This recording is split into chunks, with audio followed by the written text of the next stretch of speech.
Lycan King Aldrich Stormrend rejected Brynhalloway in front of his entire war council, calling her bond to him an inconvenient accident of fate that a king preparing for war couldn't afford to indulge. He didn't reject her because he doubted the bond.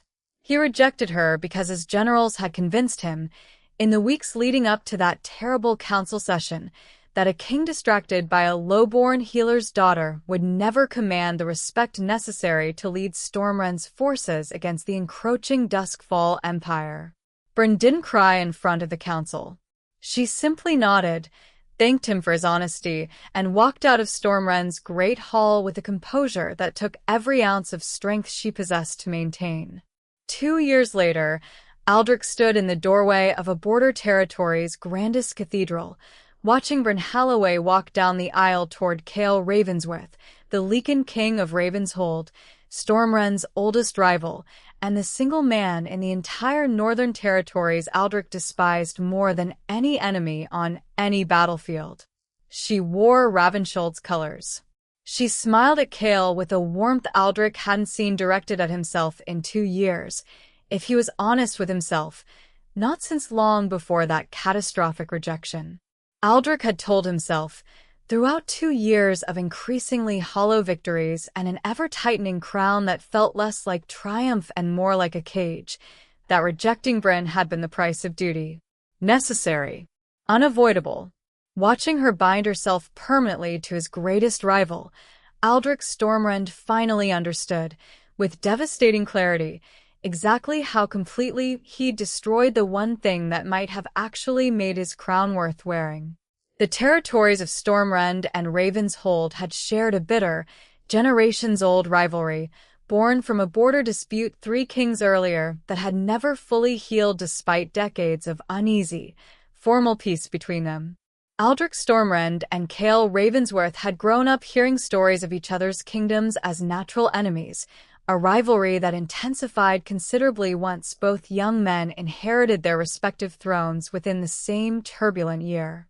Aldrich found Brynhalloway during his kingdom's darkest hour, the opening months of what would become a grueling, years-long conflict with the expansionist Duskfall Empire, a threat considerably more dangerous than Ravenshold's rivalry had ever posed.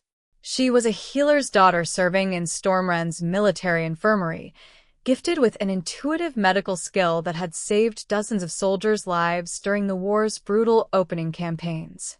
The moon's bond struck between them during a chaotic night of mass casualties, an undeniable pull that Aldrich, exhausted and grieving heavy losses, initially welcomed as the one genuine comfort available to him during an otherwise devastating period of his young reign. For 8 months, their bond flourished quietly, largely unknown beyond Stormrend's inner circle.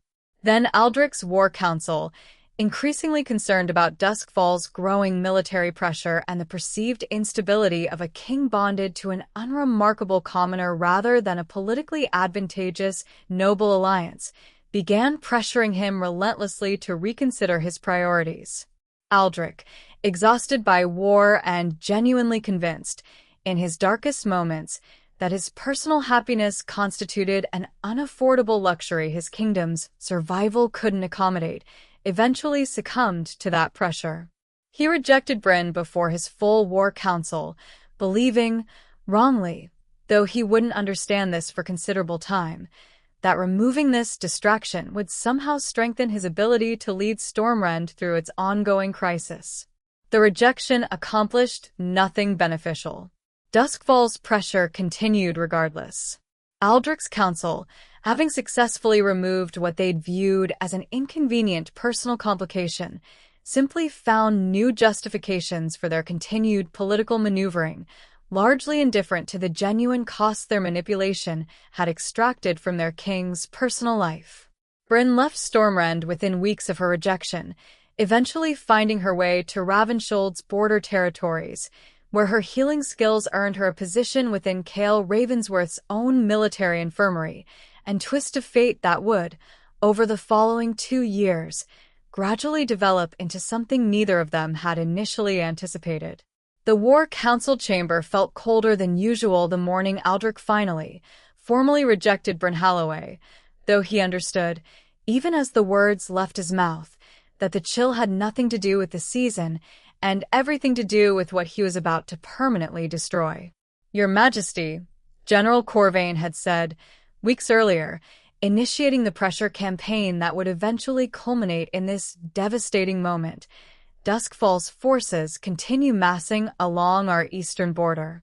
Our allied territories express growing concern regarding a king whose personal attachments suggest divided priorities during a period requiring absolute, undivided focus. "My attachment to Bryn has never once compromised my military judgment," Aldrich had argued. In the early weeks of the Council's pressure campaign, genuine conviction still evident in his defense of their bond.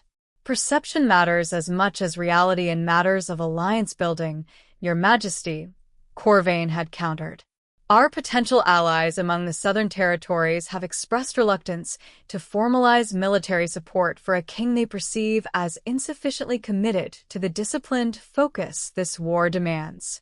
The pressure had continued for weeks, each council session bringing fresh arguments, fresh evidence of allied hesitation, fresh reminders of exactly how much Stormrend's survival depended on securing military alliances that Aldrich's advisors insisted required a king unencumbered by personal distraction.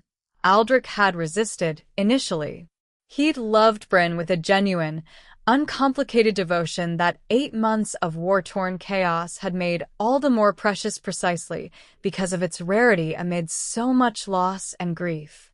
But exhaustion, grief, and the relentless, carefully orchestrated pressure of advisors he'd trusted since childhood eventually wore down even his most stubborn resistance.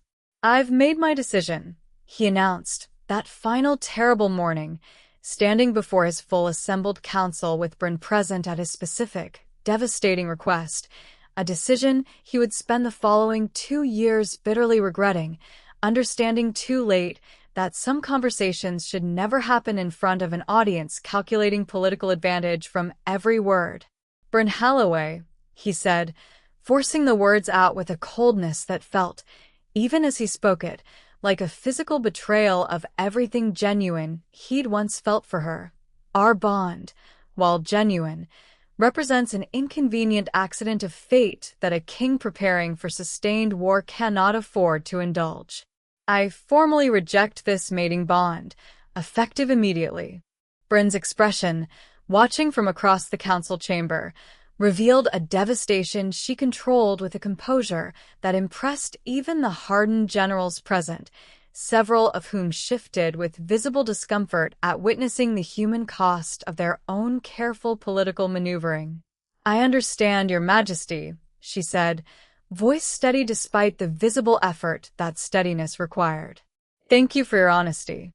She turned and walked from the chamber without another word, without tears, without the desperate pleading several council members had perhaps expected, a composure that Aldrich would later understand carried more genuine dignity than his own cowardly capitulation to political pressure could ever hope to match.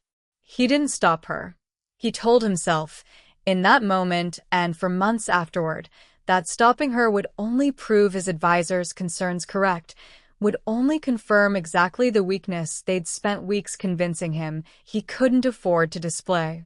It would take 2 devastating years, and the sight of her walking toward another king's altar, for Aldrich to finally understand exactly how catastrophically wrong that reasoning had actually been.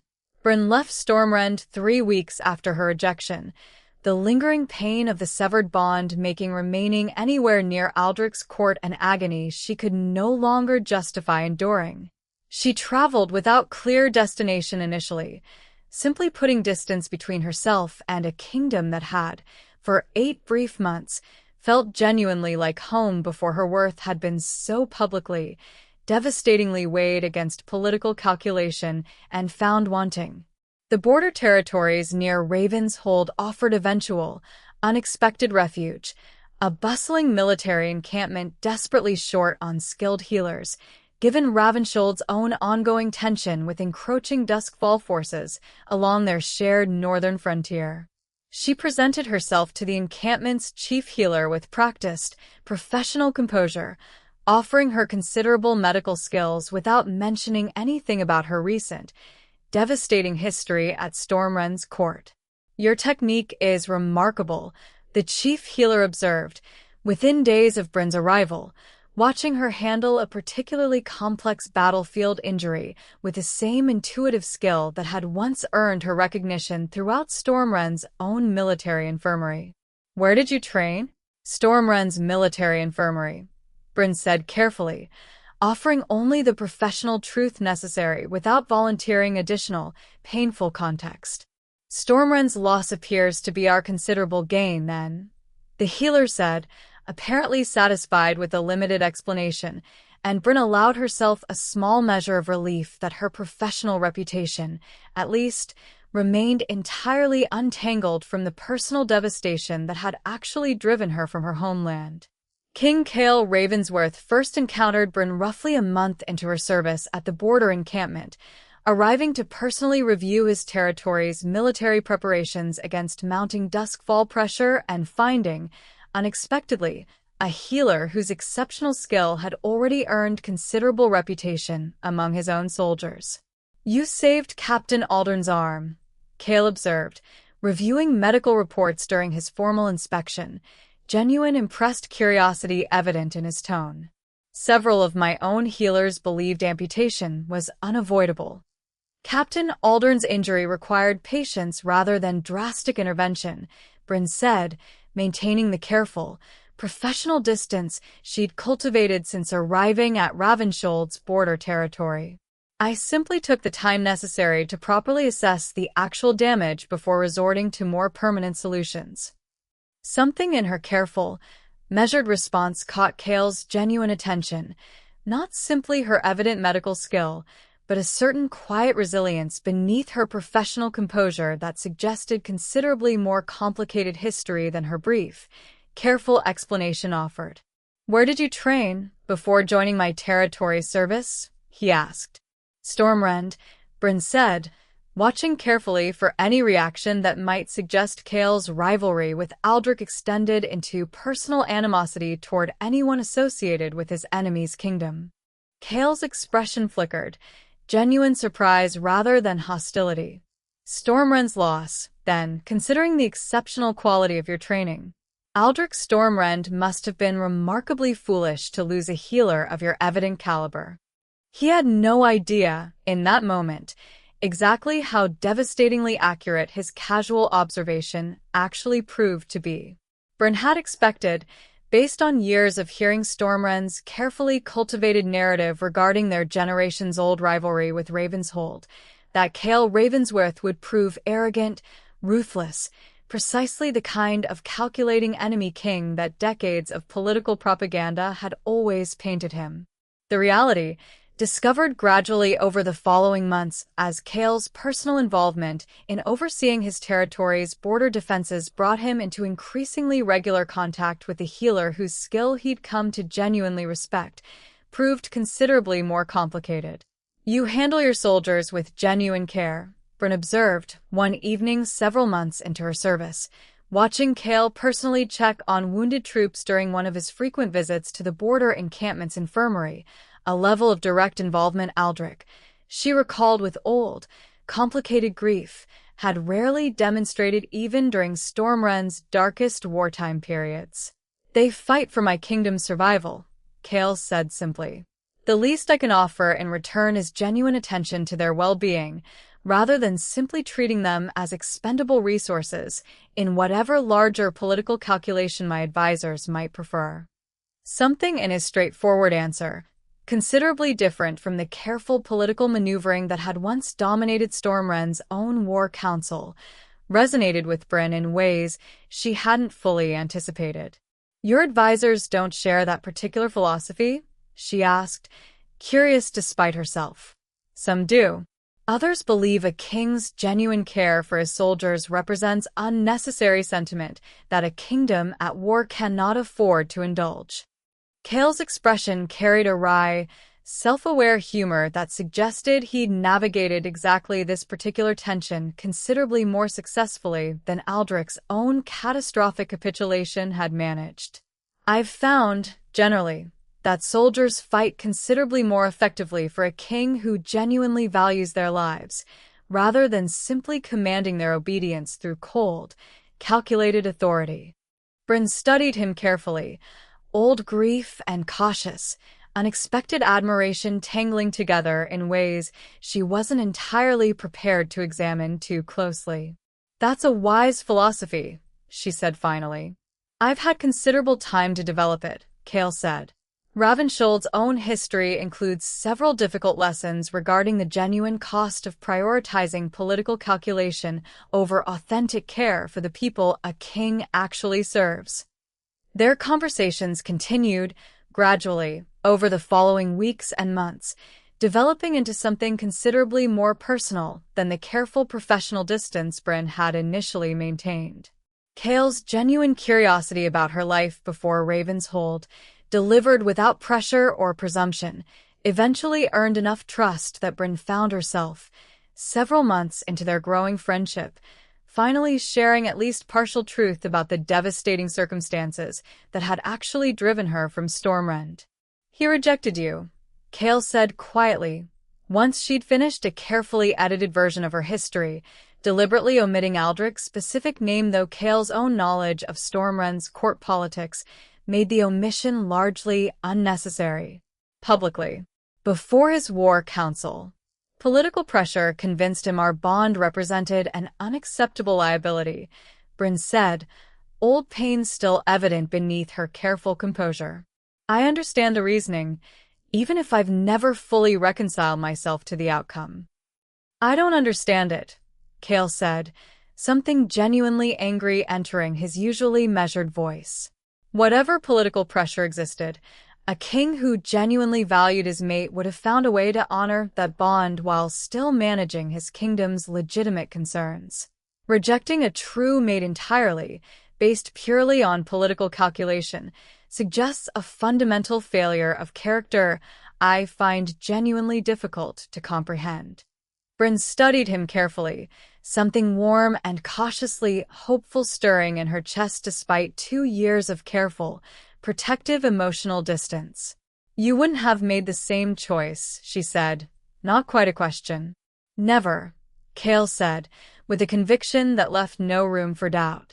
"Whatever this bond eventually becomes between us, Bryn, and I confess, I've begun to suspect it's becoming something considerably more significant than simple friendship. I would never sacrifice it for political convenience, regardless of what pressure my advisors might attempt to apply."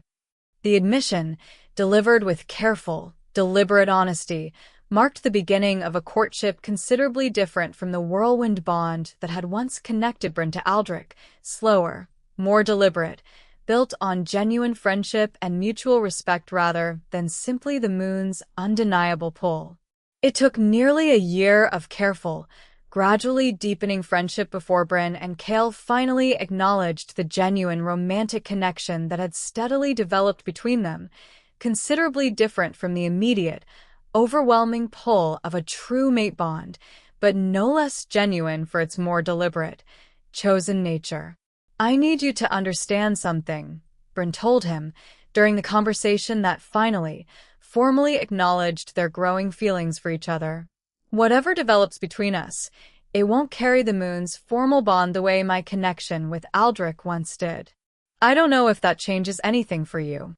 "It doesn't," Cale said immediately, without hesitation. "I've spent considerable time observing what genuine love actually requires, Bryn, watching my own parents' arranged, politically convenient marriage never develop into anything resembling authentic partnership, despite technically carrying the moon's formal blessing. I've come to believe that genuine choice, freely and deliberately made, matters considerably more than whatever mystical confirmation the moon might or might not provide." "Even knowing I once carried that formal bond with someone else?" Bryn asked, old vulnerability evident beneath her careful question. "Especially knowing that," Cale said. "Because I understand, Watching how thoroughly Aldrich's political calculation destroyed something the moon itself confirmed as genuine, that the bond alone was never sufficient protection against a king unwilling to genuinely value it. Whatever we build together, Bryn, I intend to build it through continuous, deliberate choice, precisely because I understand, more thoroughly than most, exactly how much genuine value that deliberate choosing actually carries. Their formal courtship, once publicly acknowledged, drew considerable attention throughout the Northern Territories, the healer once rejected by Stormrend's king finding genuine, chosen love with his greatest rival carried enormous symbolic weight that neither Bryn nor Kale had initially anticipated when their friendship first began developing into something more. News of the growing relationship reached Stormrend within weeks, and Aldrich, according to advisors who occasionally maintained diplomatic correspondence between the two rival kingdoms, received the information with a reaction his own council found considerably more volatile than they'd expected from a king who'd formally, publicly rejected the woman in question nearly a year and a half earlier. "He's been unusually distracted these past weeks," General Corvain observed to his fellow council members, genuine confusion evident in his tone. "Ever since word of the healer's involvement with King Ravensworth reached our court, none of them fully understood, watching their king's increasingly erratic behavior throughout the following months, exactly how thoroughly Aldrich's carefully suppressed regret had begun resurfacing with devastating, unavoidable clarity, regret he'd spent nearly 2 years desperately avoiding fully confronting, now forced into painful, inescapable focus by news of Bryn's genuine, chosen happiness with the one rival Aldrich had always considered his most personal enemy. Aldrich spent the following months in a state of increasingly obvious internal turmoil, his advisors growing genuinely concerned about a king whose careful political composure had once seemed entirely unshakable. "Your Majesty," General Corvain finally ventured, several months after news of Bryn's growing relationship with Kale first reached Stormrend's court, "I feel compelled to ask whether recent developments regarding the healer Bryn Halloway have contributed to your evident distraction these past weeks." "I don't see how her personal life remains relevant to Stormrend's ongoing military concerns," Aldrich said, with a coldness that fooled neither himself nor his increasingly perceptive advisor.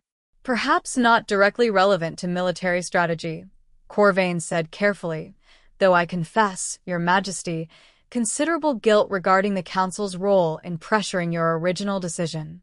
Watching her apparent happiness with King Ravensworth has led several of us to privately reconsider whether that pressure served Stormrend's genuine interests, or simply satisfied our own political anxieties at considerable personal cost to both you and Lady Halloway."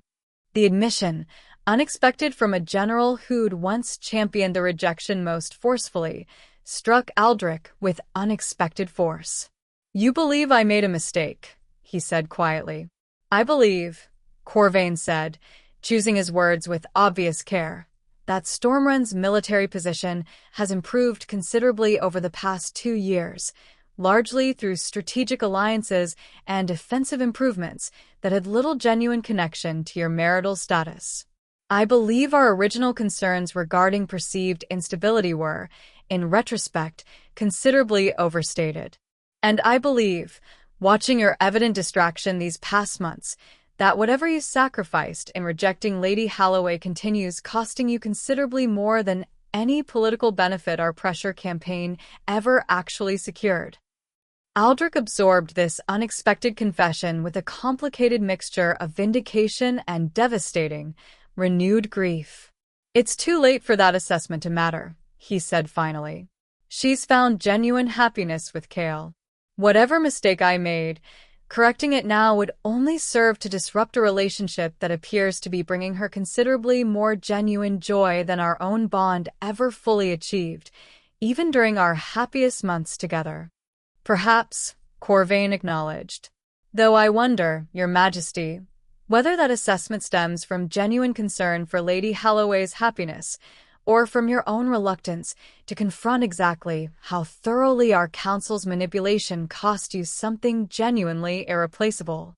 The question lingered, unanswered, as Aldrich dismissed his advisor and retreated once again into the increasingly isolated, joyless routine that had characterized most of his reign since that catastrophic council session 2 years earlier.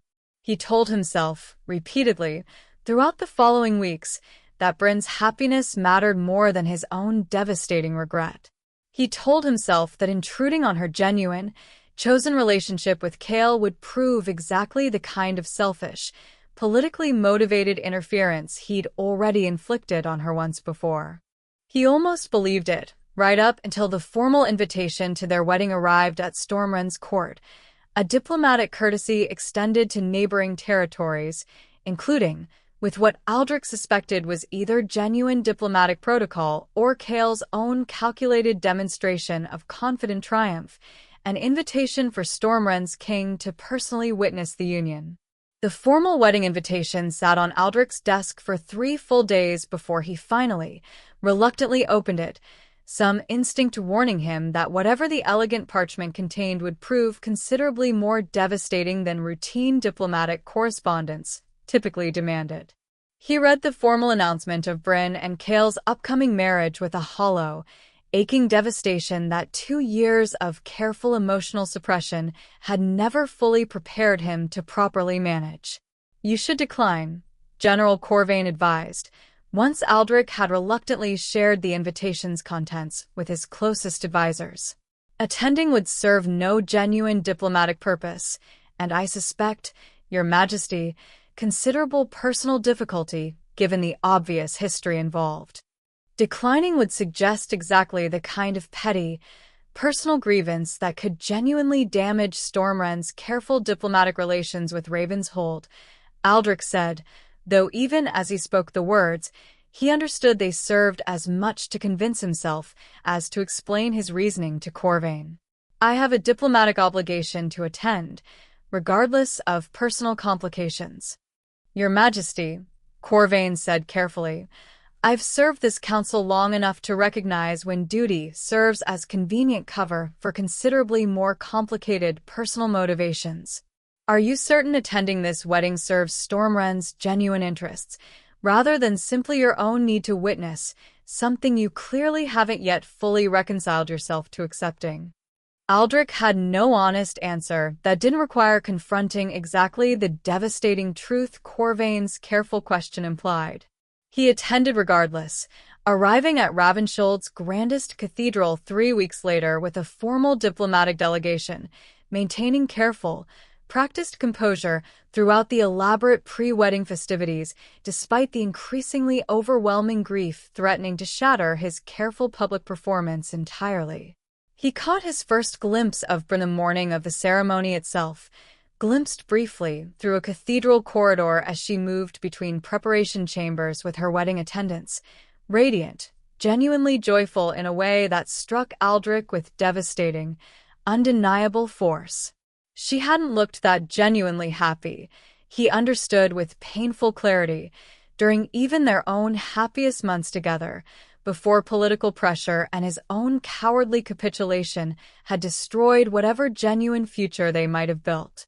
"Your Majesty," Chaol's voice, unexpected and carefully measured, drew Aldrich's attention toward Ravenshold's king, similarly glimpsed briefly amid the wedding's elaborate preparations. "I confess some surprise that you chose to attend personally, given the history involved. Diplomatic protocol seemed to require it," Aldrich said, maintaining careful composure despite the devastating weight of witnessing, in person, exactly how thoroughly his own catastrophic decision had ultimately benefited his greatest rival.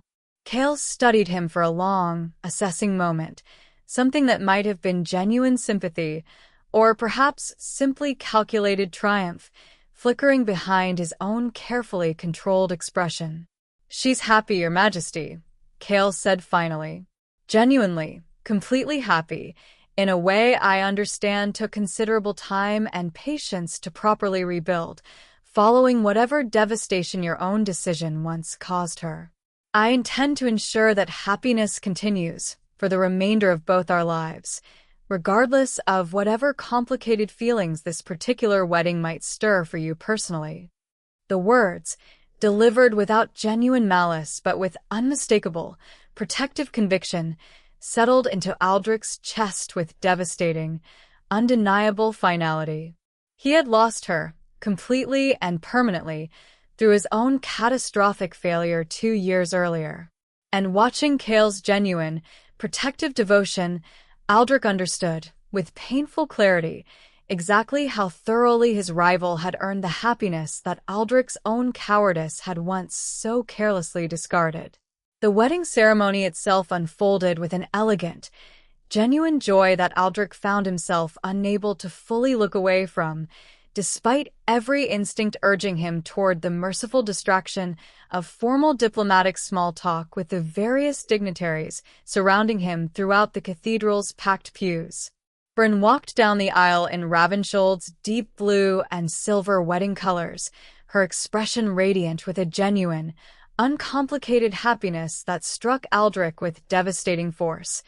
Not simply grief for what he'd lost, but the painful, undeniable recognition that whatever genuine love he'd once felt for her had never fully faded, despite 2 years of careful, deliberate suppression.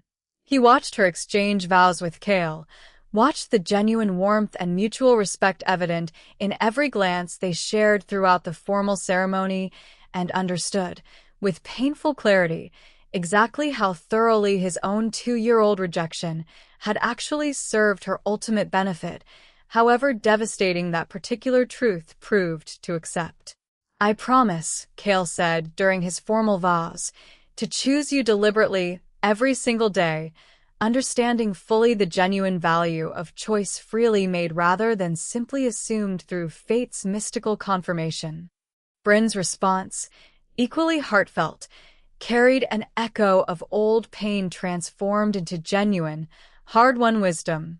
"I promise to trust the choice we're both making today, understanding now more thoroughly than I once did exactly how much genuine value deliberate, continuous choosing actually carries, considerably more, I've come to understand, than any bond the moon alone might provide."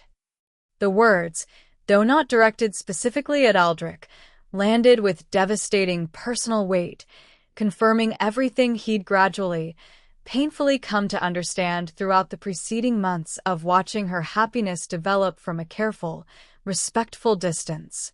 He'd assumed, throughout their original 8-month relationship, that the moon's formal bond alone guaranteed their genuine connection's permanence, that fate's confirmation somehow excused him from the continuous, deliberate work of actually choosing her, protecting her, prioritizing her happiness above his advisor's calculated political concerns. He understood now, watching Cale's genuine devotion throughout this joyful ceremony, exactly how catastrophically that assumption had ultimately failed both himself and Bryn.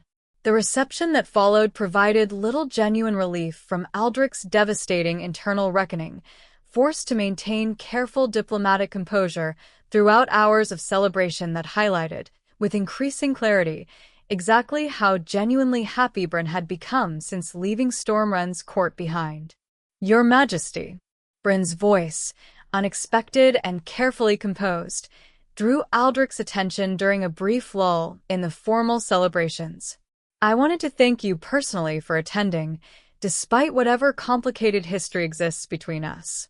I wish you genuine happiness," Aldrich said, forcing the words out with careful, controlled composure despite the devastating grief threatening to overwhelm his practiced diplomatic performance.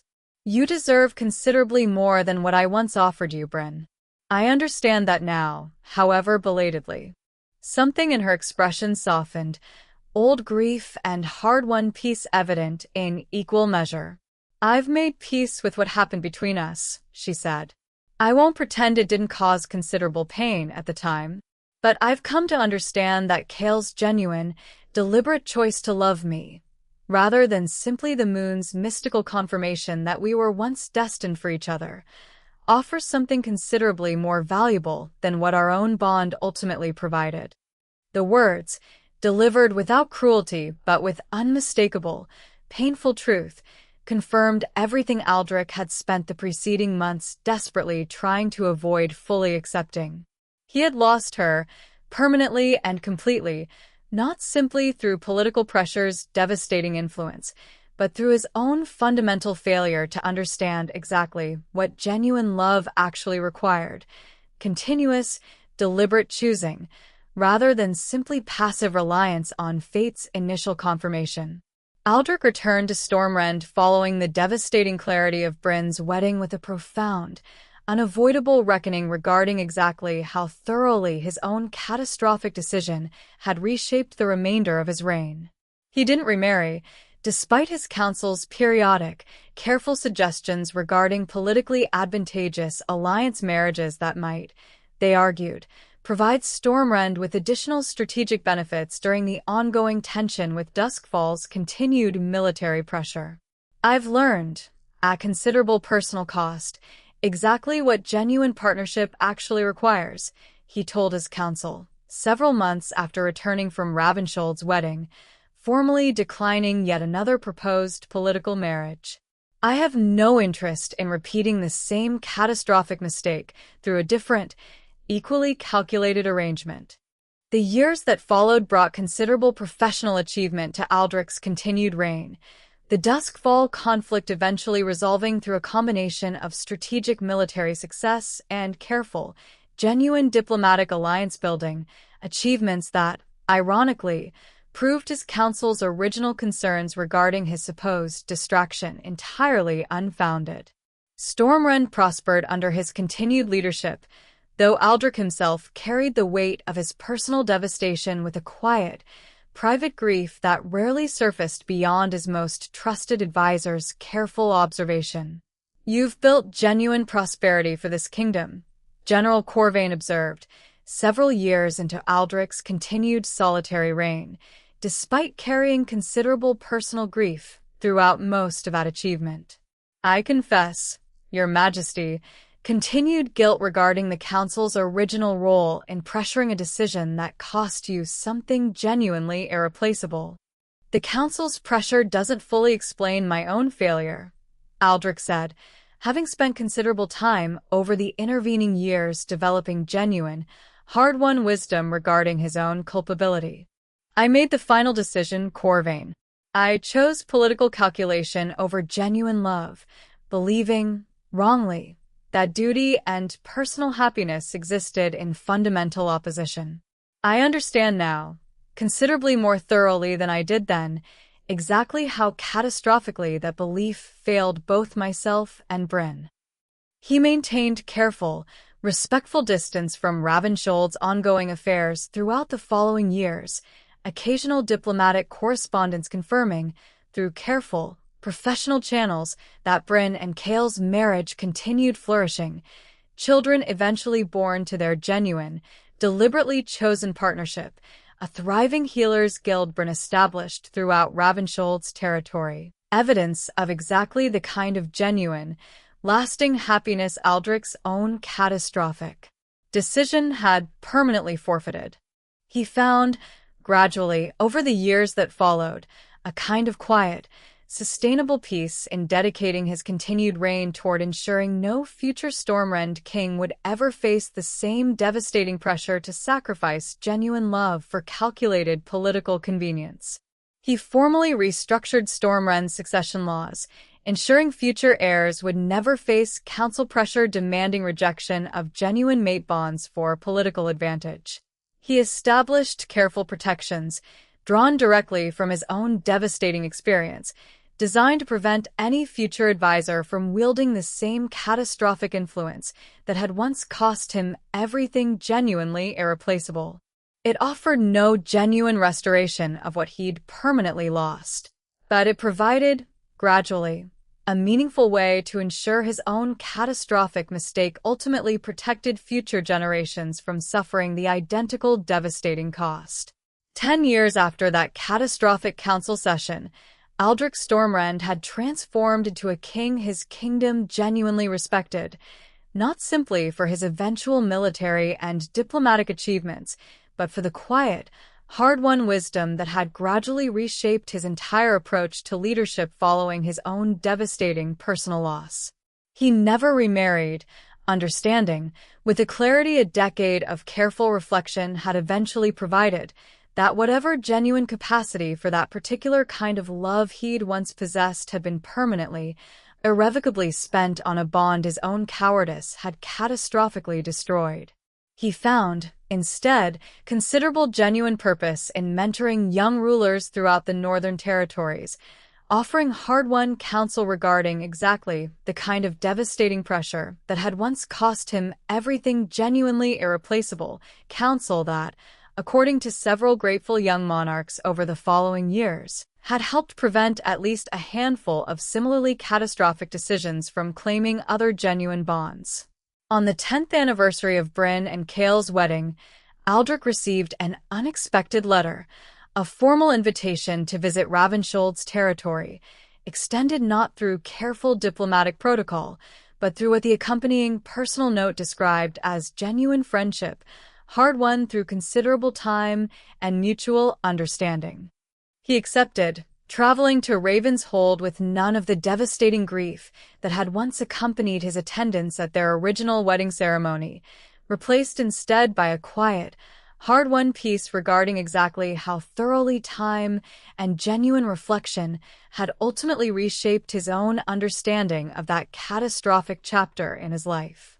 Bryn greeted him personally upon his arrival, considerably older now, though her genuine warmth remained entirely unchanged from the devastating clarity of that original wedding day. "Thank you for coming," she said, genuine warmth evident in her greeting. "Cale and I have followed your reign's continued achievements with considerable admiration these past years. The succession reforms you implemented have already prevented at least one similarly devastating situation within a neighboring territory's own royal court. I'm glad something genuinely meaningful eventually emerged from my own catastrophic failure," Aldrich said, old grief transformed, over a decade of careful reflection, into something considerably more sustainable than the raw devastation that had once defined his understanding of everything he'd permanently lost.